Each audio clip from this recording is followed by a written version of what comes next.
Welcome to Work It, Live It, Own It, a show that explores how to upgrade your lifestyle through life lessons, real estate, and entrepreneurship. Here's your hostess, Sekola Lair. Finding joy amidst chaos. Is it even possible to thrive and not just survive during the most turbulent of times? How can we maintain our happiness when chaos surrounds us? So today, we have an incredible guest. Annie Harman, who is the CEO of Empower Life Changes, is joining us today. And she's dedicated to helping women rediscover their purpose, set clear goals, regain confidence, and find joy amidst life's chaos. Annie's Unleash Your Inner Power methodology transforms thought patterns, enhancing self-assurance and self-worth. So join us as we explore some questions today that's going to help discover some powerful insights on how to embrace joy, even in the midst of life's storms. Thank you so much, Annie, for joining us today and Work It, Live It, Own It. I'm so happy to have you on today. Thank you, Sekola. I'm so happy to be here. This is a fantastic opportunity, and I look forward to our conversation. Awesome. Thank you. So, Annie, give us a little bit of background about yourself. What led you to want to even start your journey to empower other women to unleash their inner power? My journey started 30 years ago when I was brought up having career first as my priority. My family was very driven, saying, you have to conform to social norms, you have to be a mother, a wife, and still excel in your career. And I felt overloaded with the requirements of social norms. And I broke free from that about 18 years ago, thinking that I had found my calling, and that was Empower Life Changes. And through that, I've helped women, 87 women altogether so far, find their calling and purpose. Wow, that's amazing. 87 women, you have impacted a change. And you also found the inner strength to break Yes, I through. did. Okay. So I'm hearing immense strength and fortitude coming from you, and you're being able to pass that on to other women. So how do you define joy? I mean, we have the Webster's and Merriam-Webster's dictionary definition of joy, but how do you personally define joy? And why is it important to seek it amidst life's chaos? Joy to me is a profound and genuine sense of happiness and contentment that comes from aligning one's true purpose with living in harmony with one's values and passions. It's a feeling of inner fulfillment and peace that transcends external circumstances. In the midst of chaos, one can find joy, which is vital in serving as an anchor and reminding us what truly matters, and helps us navigate challenges with resilience and fuels our motivation to pursue our goals and dreams. I like that because I remember Matthew McConaughey until I heard him speak about happiness and joy, because happiness is this like ethereal feeling of things that we want to have. But it's not the actual tangible thing. It's actually us finding joy in our everyday life. That is the fulfilling part that actually fuels us to keep moving ahead. That can lead us to the journey of happiness, but finding joy in our lives, it could be something small. It could be in taking advantage of the seasons of the year, right? If you enjoy creation or you enjoy the life, leaves changing, just driving through the country, that can bring joy. And I think sometimes people don't actually take the time to seek and appreciate those joyful moments and savor them that actually can bring you relaxation and calm in a chaotic period. So I love how you touched on that because it is true. It is very fulfilling to have it, even when it's not the sunniest or brightest of days or periods in your life. And can you share with us a personal experience of when you found joy, and particularly a chaotic or even challenging situation, Annie? Yes, I can support. I've helped, as I said, 87 women find their independence and their purpose. And I have one client in particular, her name's Nancy, and she had difficulty with having an identity, a personal identity. She was able to keep commitments with other people, but she couldn't keep commitments to herself. And through our work, she lost 70 pounds and regained her ability to keep commitments to herself and found her identity. That is a phenomenal story because I think with women in general, we tend to show up for everyone else. We will cry. We will suffer in silence behind closed doors, but we still show up, and it appears like we've got this superpower that we have and this formidable forthright personality that even though I may be busy, I'm going to stop doing what I need to do for family, for friends. But when it's time for us to make a commitment to ourselves, to take care of ourselves, to nurture ourselves, we put ourselves on the back burner. Not all women. I think most women tend to do that. Mhm. And so when someone asks me what is the order, I know my order, and I'm pretty high up there. Before my faith is most important to me, but next is myself, because if I don't take care of myself, I can't show up for myself. I can't show up for other people. So that's wonderful. I'm glad that she received wonderful results from that. But now let's shift over a little bit, because a lot of people are saying, okay, this sounds great, finding joy, but let's get down into some tangible, practical strategies or habits that people can cultivate to discover moments of joy during tumultuous times. So, Annie, can you share with us some practical strategies or habits that we can take away today to start having joy? Yes, I have four different strategies. One is practicing gratitude, where you reflect daily on gratitudes, writing down 5 different gratitudes for the day. The second is helping others in acts of kindness. And volunteering can bring joy not only to yourself but to others. And it's very helpful in this day and age to have that social connection, and then to practice self compassion. If you don't have compassion for yourself, you can't have compassion for others. And then finally, journaling, keeping a journal and actually savoring your daily gratitudes by expanding upon them and um, going through your 5 senses and really enjoying the things that happen on a daily basis, the small things and the large things, which gets back to what Matthew McConaughey was saying in Green Lights, to savor um, your day. Yes, absolutely. And I think even the author, and I can't think of her name now, you probably can help me out, but it was like Eat, Pray, Love. Oh, right. And the author of that book, which was her book was inspired to do the movie starring Julia Roberts. For her, she said something years ago that really touched my heart.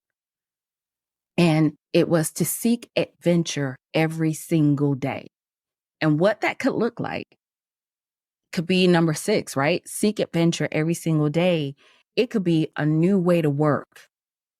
It could be a less stressful way to work. If you get up a little bit earlier and instead of getting on the highway or the interstate all the time, if you have the flexibility in your schedule to take a country drive, take a route that you've never taken before, go into a store or a shop that you've never been into before. Take the time to meet new people or the store owners, the shop owners. For me, I like going to the farmers markets. I like talking to the farmers and finding out about how they grow their produce. If it's corn, when was it picked? If it was picked that morning, I'm buying some because the best tasting corn is right when it's been plucked off the stalks. So just meeting new people, finding out what they're really passionate about. Sometimes their energy can uplift you and bring your energy. And I love how you even mention gratitude. I've talked about this before in a previous episode, and I'm going to say it here again, is that every night I try to, even in the most days that I could say a terrible day, where I could feel deflated. And I felt like that a couple of weeks ago. I felt absolutely deflated. But then before I laid my head down at night, I said 4 things that I'm grateful for. And in those 4 things, you mentioned 5, but in those 4 things for me, I realized my day and my life is not, it wasn't bad. And finding appreciation in that. You also mentioned acts of kindness, random acts of kindness. When they say there's more happiness in giving than there is in receiving, that is so true. But then you said compassion. That's something I think I struggle with, is being self-compassion, having self-compassion for myself. So can you delve into that just a little bit more of what that looks like? Because some people think, oh, it's just getting my nails done or getting my hair done. But what do you mean when you say being compassionate? Can you give us an example? I mean that you actually reflect on your own abilities with compassion so that you give yourself a break if you've done something that you aren't so happy with or you think you could have done better. You actually give yourself a break and say, well, next time I'll do it like this. And rehearse the positives of the situation, not the negatives, so that the next time you enter that situation, you become more adept and self-compassionate and doing it the way you want to do it. Like blowing up at the kids, which is easy to do in some situations, especially at the end of the day. And thinking of the best way to handle that in the future can actually help you with self-compassion Mm, and forgiving yourself for little mistakes or mistakes along the way in life. true. Thank you for sharing that with us, because I think a lot of times, even for me, recovering perfectionist, you want things to be perfect. You want things to be right, but nothing on this earth is perfect. So taking things or events that have happened, things that we may have said and done, as a learning experience for us to do better.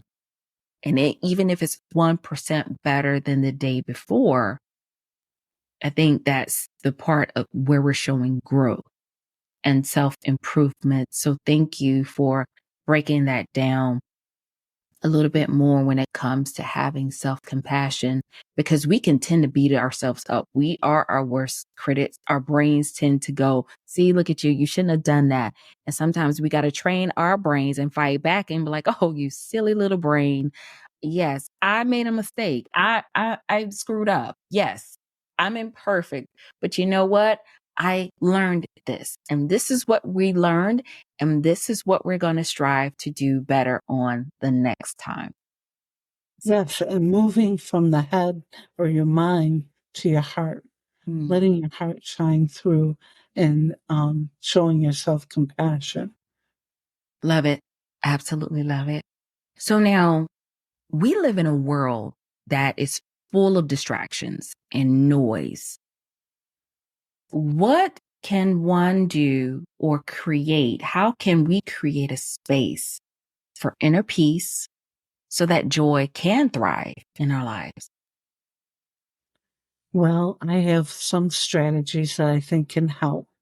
One is having a mindful routine in the morning, such as meditation, deep breathing, or simply a few moments of quiet reflection. Setting the positive tone can really help you start your day on the right foot. And designating a nice, calm place in your house where you have uh, a comfy chair or a place where you can get away and just reflect on life is very helpful. And then setting boundaries around technology is another way because we, as you said, we live in a technology rich environment and um, trying to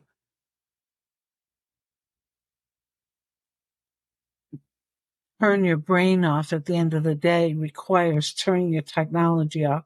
Otherwise, you're constantly um, checking for emails and checking for messages on your phone. And we need to have that turned off at least an hour before bedtime so that our brains can calm down. Mhm. I try that. I have a timer where my phone will go into sleep mode. And even I find myself, and I'm guilty of picking up that phone because it's out of habit and then checking stuff. And I find because I've set that boundary for myself, I can't get on to social media like I normally do because it limits my access. I've even heard some families, they will cut the Wi-Fi off in the household at a certain time. Now, does that prevent them from using data? No. Or they will put all the devices into one drawer or a cabinet, lock it up, and then in the morning, they'll unlock the cabinet and get those devices out. So, whatever may work for you, some of us may need more self discipline than others. But yes, taking that time, whether it's that bubble bath, that shower, because a lot of times we get our best thoughts when we're quiet and we're not just constantly multitasking and doing things, because multitasking is highly overrated. I know it was one time something praised or a great job asset, but sometimes it's overrated, especially in this world right now. You actually touched on gratitude a little bit earlier. And I want to kind of delve into this a little bit deeper with you, Annie. What role do you think gratitude plays in finding joy? And how can individuals actually incorporate this? I know you mentioned saying 5 things a day, but can you just delve into it and give us an example of how they can incorporate gratitude into their daily lives? Okay. Um, One, they can shift their focus. Instead of focusing on the negative, they can build gratitude by shifting their focus to something positive and appreciate the situation for what it can help them become and do. And then um, a good example of that was um, just taking a note and putting it on the mirror for your spouse, giving them a gratitude of the day, saying, I really appreciate you. I love you so much, can really promote gratitude within your relationship. And um, even to your kids, you can do that. Write in their lunchbox a little note saying, you are strong or you are uh, the biggest part of my life. I like that. I like that. I Another thing that I think is so important is the fact that you said writing those little love notes, whether it's a love note to yourself, a love Mm. note to your spouse, your kids, friends. There's a friend that I still write letters to, actually send it in snail mail. Why? Because when I get a letter in the mail, what do we normally receive in the mail? Bills, right? Solicitations. But if someone has taken the time to write a heartfelt note or a letter or send a card, that lights my world up. And so you Mhm. never know whose world you may light up by doing it. And then actually just the thought process of actually writing that note because you care. That's the other part you were talking about, Annie, where you're doing something, a random act of kindness for someone. And I think that is so important. If we sometimes we just need to hold on to some of the basics of what we had in life that brought a community together and built a sense of community and togetherness, I think is so important. And that kind of leads me to my next question with you is have you seen, I've seen personally, but have you seen how individuals or communities have managed to maintain a sense of joy and togetherness during global crisis or even upheavals? Well, I think the access to the internet has really helped us stay connected. Um, Today, it seems like families are living across the nation or even around the world and having strong social bonds where they can uh, meet up via Zoom or some other mechanism, FaceTime, really helps the family unit stay strong. And then additionally, if they have strong support networks, um, because of COVID, a lot of people have had to turn to online support so that they can stay um, close, maintaining vital relationships and togetherness. And again, acts of kindness comes into this as well, where um, you can create an expression and embrace nature to continue with a sense of community, resilience, and joy. And yes, I think the pandemic has really started to shift. And I hope we don't shift back to that because I think a lot of people realized, even when they were living across the country, they realized, I miss my family. I want to be closer to my family. So a lot of people moved to be closer back to their families. Another thing is where people who weren't tech savvy, so to speak, learn to use various different forms of technology to stay in touch, to stay connected with their family members and loved ones and friends, whether it was having a virtual party or doing virtual games on certain online platforms. So you didn't feel so isolated and alone. Again, another big card company doing a promo of free cards to send out cards to loved ones to bring joy in their lives. Just getting back to the roots of what actually builds communities. And that is joy. That is the random acts of kindness. That is the gratitude. And I Mhm. think if we all treated one another with fellow feeling and wanted to treat other people the way we want to be treated, I think we can seek that joy every single day. For me, I have to have that one belly aching laugh a day, whether it does come from social media or it comes from someone who said something funny. But you can find joy, even in the most turbulent of times. And so, Annie, I want to thank you so much because you touched on the things we know it. I think everybody knows these things, but implementing them and how it can look in your everyday life is important. And guys, y'all have to excuse my voice today. I am fighting a cold, so please excuse me. But I just want to thank you, Annie, for touching on these things. And guys, if you want to learn more about Annie and how she's helped 87 women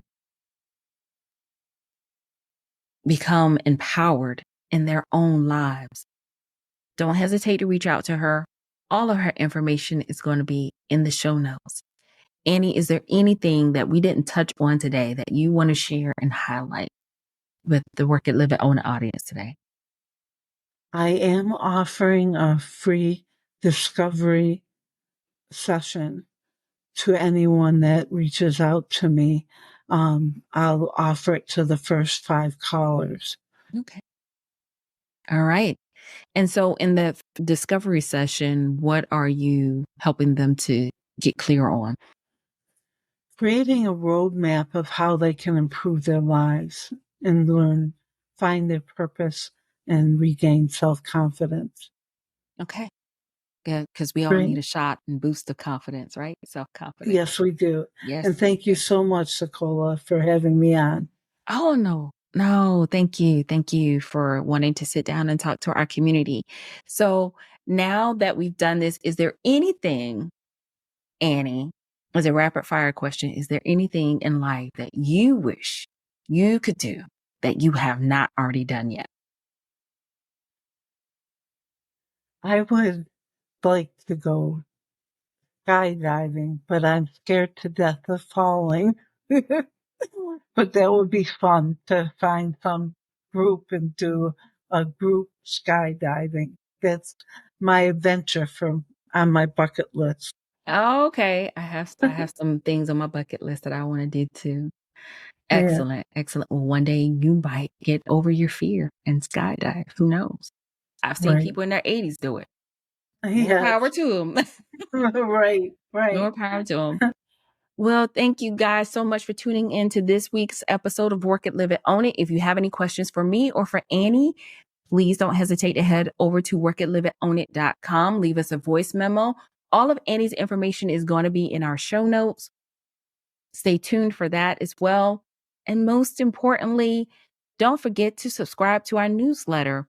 We have a newsletter coming out once a month, and you can sign up for that at workitliveitownit.com. If you found this information relevant, relatable, where you want to share it with your tribe, your community, and your friends, please don't hesitate to share this, download this, and most importantly, start taking the steps and strategies that Annie has suggested today. Well, that wraps it up, guys. Love you. See you next time. And don't forget to work it, live it, own it in your everyday lives. Take care. Okay.